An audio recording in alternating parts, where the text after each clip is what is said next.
한국도시연구소라는 민간 연구소에서 일하고 있는 홍정훈 연구원이라고 하고요. 제가 오늘 준비한 주제는 최근에 이제 부동산 문제가 좀 심각한 상황에 이르렀다라는 대중적인 인식에 깔려 있고, 그 상황과 맞물려서 우리 청년 세대는 앞으로 부동산 문제에 대해서 어떻게 대응해야 할지, 그리고 이 험난한 시국에 우리가 어떻게 해야 가장 경제적으로 현명하고 앞으로도 지속 가능한 선택을 할 수 있을지에 대해서 좀 고민해보는 시간을 가졌으면 해서 이런 주제를 준비해왔고요. 그래서 제가 오늘 질문 4가지를 이렇게 준비해봤어요.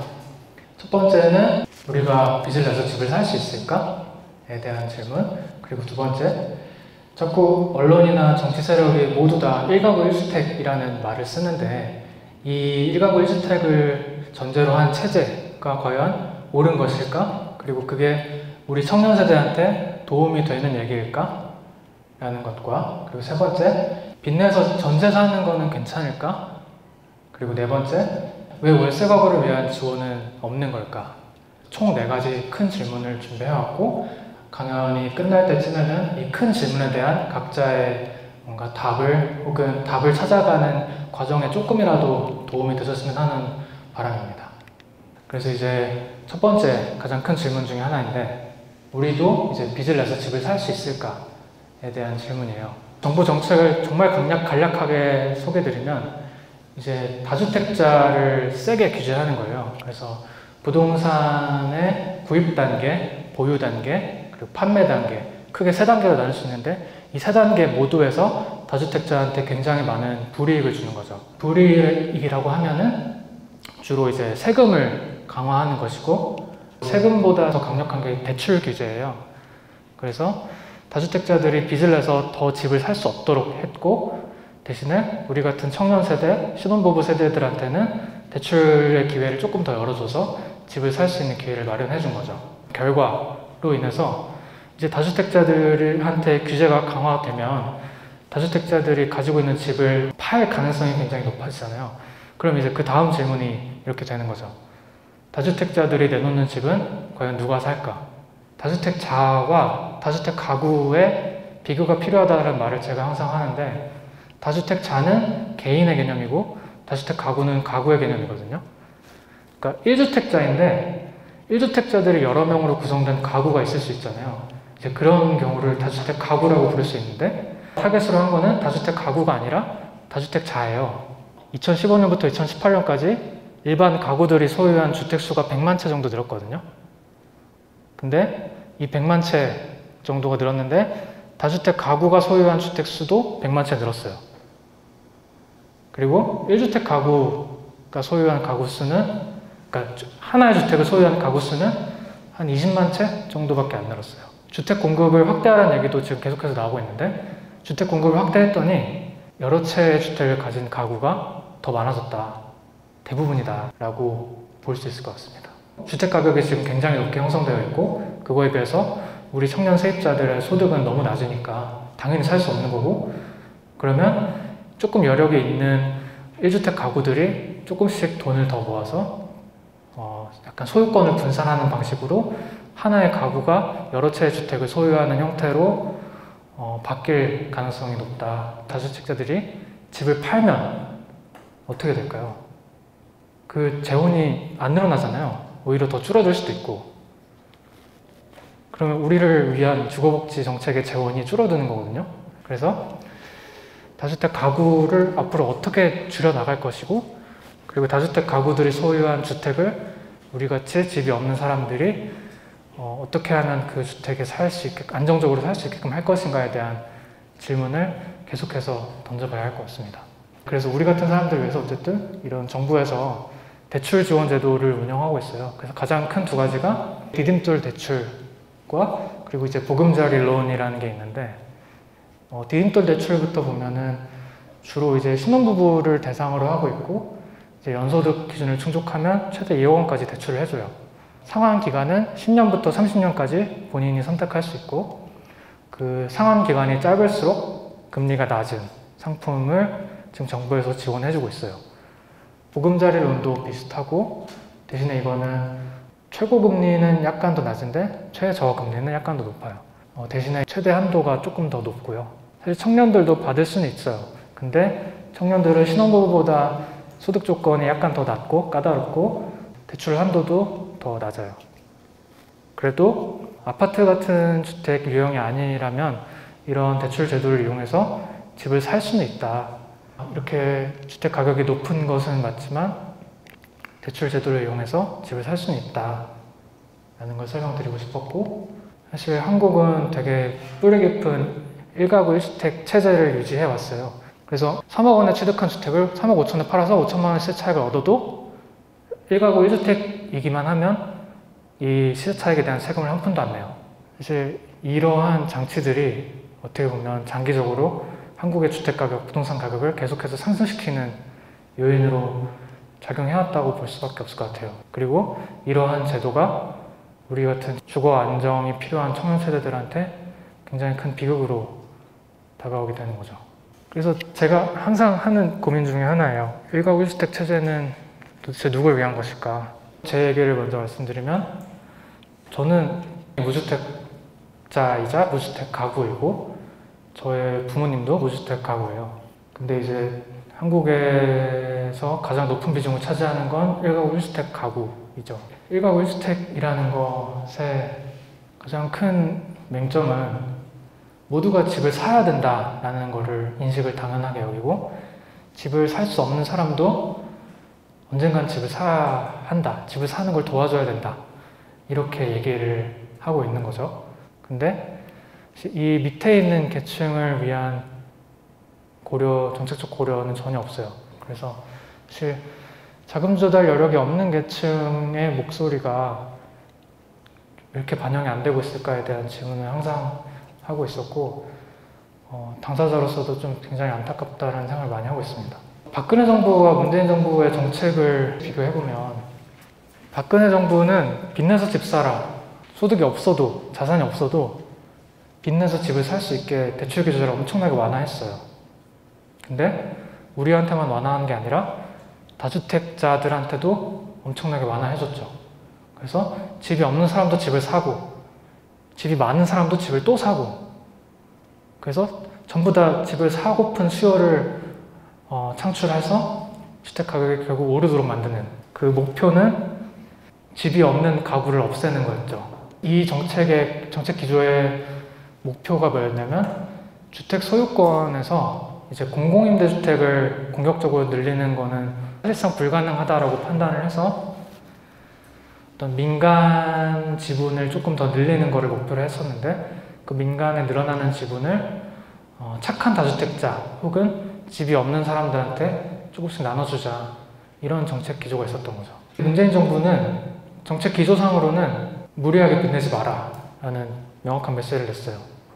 일단 다주택자가 빚을 내서 집을 살 수 있는 기회를 차단했고, 그리고 소득과 자산이 적은 계층은 이제 무리해서 빚을 내서 집을 못 사게 했어요. 민간이 소유한 이제 주택들 중에서도 상위 계층이 점점 그 비중을 늘려나가는 것을 억제하고 소유권을 약간 분산하는 방식을 택한 거예요. 문재인 정부의 정책 목표는 가구당 한 채의 주택을 소유하는 체제를 강화하겠다.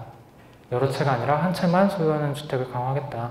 그러니까 우리 세대의 관점에서 보면 이 두 정부가 거의 180도 다른 정책 수단을 가져갔지만 우리 세대에 미치는 영향은 거의 없는 것과 마찬가지다.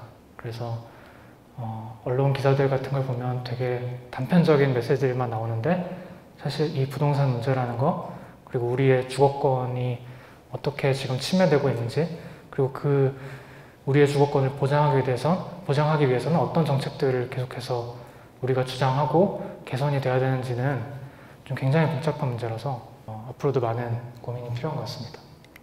그럼 이제 빚을 내서 전세를 사는 거에 대한 질문도 한번 같이 해보려고 합니다.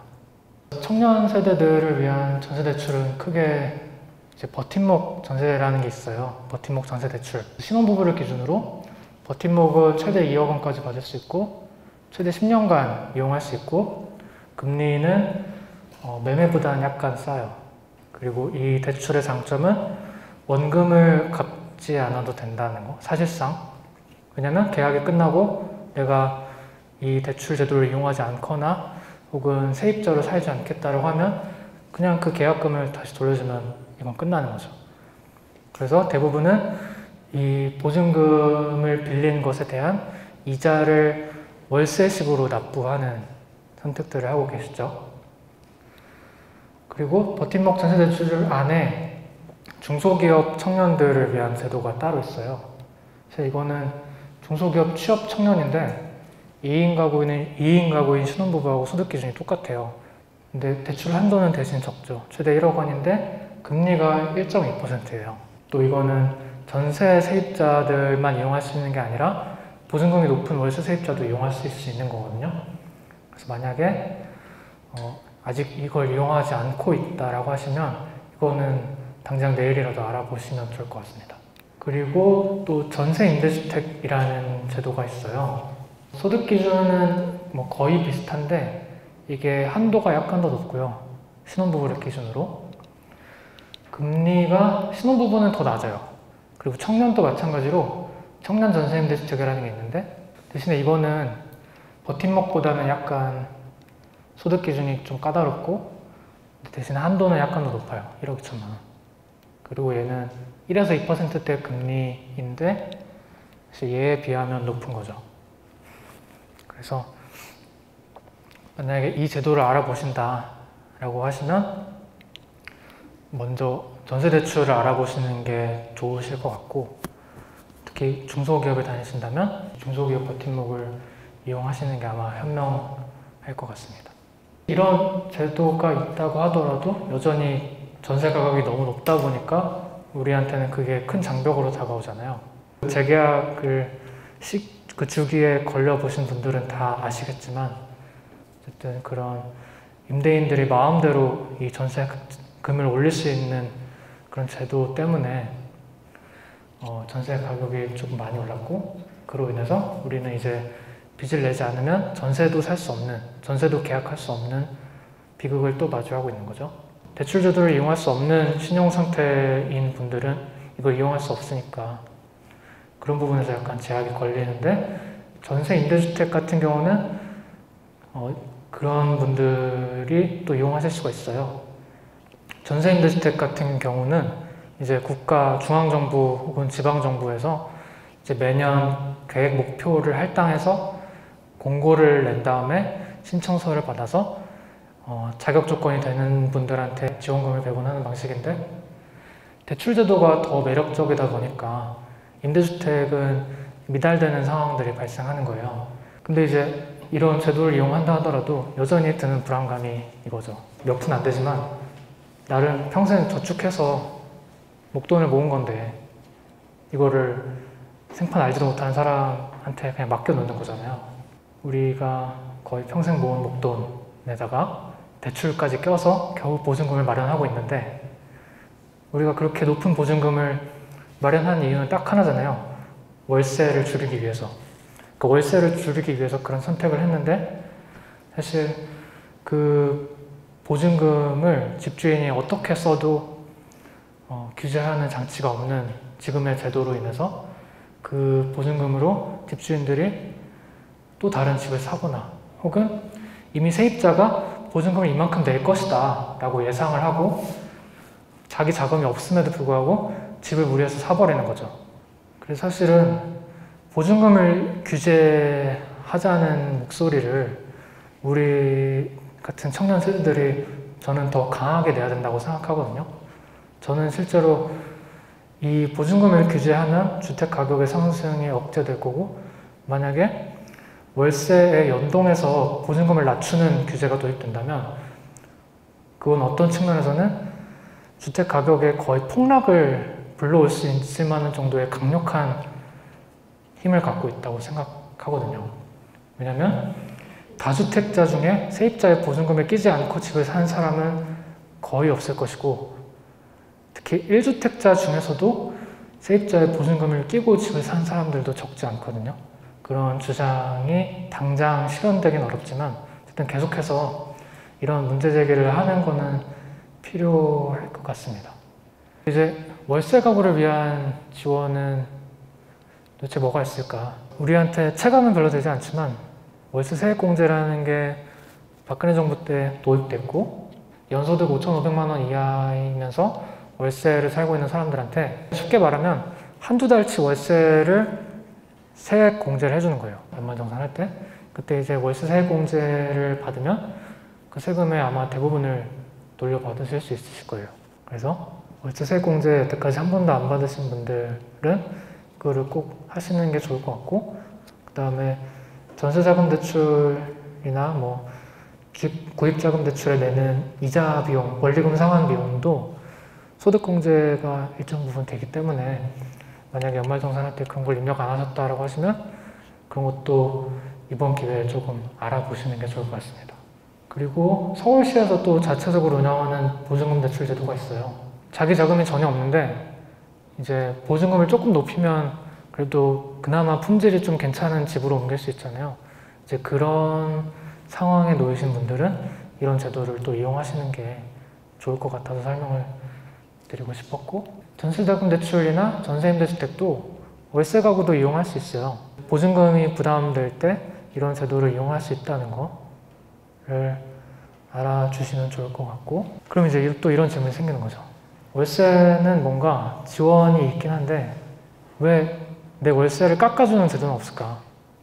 이것도 뭐 홍보가 많이 안 된 것 같긴 한데 서울시에서 자체적으로 청년 월세를 지원하는 제도가 생겼어요. 이제 올해 하반기부터 이 제도가 시행될 예정인데 월급 한 200만 원 정도인 청년 1인 가구이면서 보증금 1억 원 이하인 월세주택에 사는 분들은 이제 월 20만 원씩 10개월 동안 지원을 받으실 수 있는 거죠. 그래서 월 20만 원의 현금을 우리가 쓸 수 있다, 더 쓸 수 있다라고 하면 또 굉장히 많은 상상력이 생길 수 있잖아요. 이 제도의 두 가지 한계는 생애 최초 한 번만 지원이 된다는 거랑, 그리고 이 요건을 충족하는 사람들 모두를 대상으로 하지 않는다는 거. 이 두 개가 좀 큰 제약이기도 하죠. 그래서 올해 같은 경우는 신청한 사람들 중에 몇 명만을 선발해서 지원하고 있는데 앞으로 이 제도가 조금 더 확장돼서 서울에 거주하시는 분들 같은 경우는 이런 월세 지원을 받게 되면 좋을 것 같아요. 근데 특히 이 제도의 출발 자체가 어쨌든 청년 당사자들이 직접 서울시한테 요구해서 도입한 거라 우리가 조금 더 목소리를 내면 이 요건을 충족하는 모두가 이 지원을 받을 수 있고, 그리고 이 요건을 조금씩 완화해서 이제 자기 자금이 없는 청년들이 주거비 부담을 덜 수 있는 제도로 좀 활용할 수도 있지 않을까, 네, 그렇게 기대하고 있습니다. 마지막으로 드리고 싶었던 말씀은 임대차 3법이라는 게 단순히 우리의 거주 기간이 2년에서 4년으로 늘어났다 라고 하는 거에 그치지 않았으면 좋겠거든요. 이 기간이 4년으로 늘어났다는 거는 소선거구제의 투표 시기랑 정확히 맞물리는 거잖아요. 그래서 우리가 조금은 이 지역사회에서, 지역구에서 발휘할 수 있는 영향력은 조금은 더 커지지 않을까. 그래서 우리가 조금 더 이런 목소리를 많이 내야 특히 월세 가구나 전세 가구나 직접적으로 주거비를 지원하는 제도를 더 적극적으로 확대해라 라고 요구할 수 있는 기회가 조금 더 많이 생기지 않을까 하는 바람을 갖고 있습니다.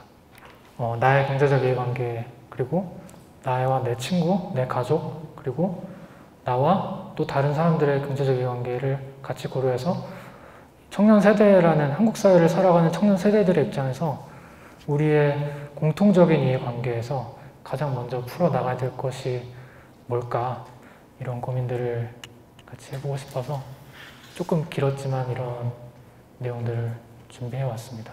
오늘 엄중한 시국에서도 소중한 시간 내주셔서 참석해 주셔서 감사합니다. 네, 오늘 이것을 마치겠습니다. 감사합니다.